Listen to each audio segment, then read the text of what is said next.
Ooh, we are talking about going to bed together. Over the last couple of weeks, we've been focused on the intentional family. It's based off the work of Dr. William Daugherty out of the University of Minnesota. So several days ago, we cut a video about going to bed together. And then one of our viewers asked, but what about if you have kids? Oh, kids. I remember as a kid, I grew up in Cleveland, Ohio. It was a two-story home where all the bedrooms were upstairs. I would sit at the top of the steps and yell down to my parents, begging for them to allow me to come back downstairs. Bedtime struggles between parents and kids are legendary. Yeah, we assume that our children's biological clocks correspond to our social clocks, to our sense of when they should go to sleep. Parents need a break, time without child responsibilities, and we look forward to this time. Now, we all know that children need their sleep. But my friends, it takes a lot of ritual creativity to make something positive out of something that's inherently conflictual.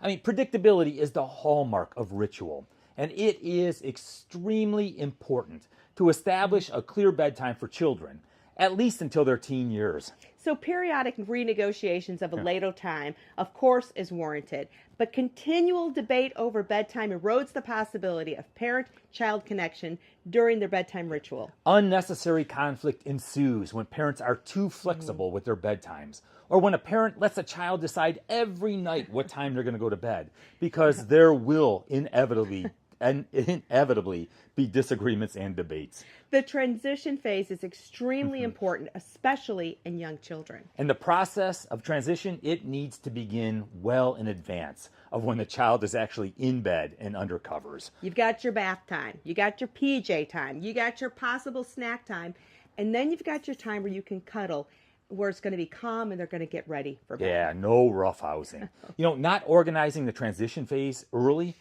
creates a sense of rush later, and it undermines the entire bedtime ritual process. So if all goes well during the transition phase, the high point of bedtime is likely to be one-on-one between the parent and the child. And that time often includes stories. It includes talk and even prayers. So story time and talk when they're younger, but then great conversations when they get older. And then following the talk time, you kiss them. You tell them that you love them. That's the end. It's the exit of the bedtime ritual. Do not command them to fall asleep do right it. away. It doesn't work.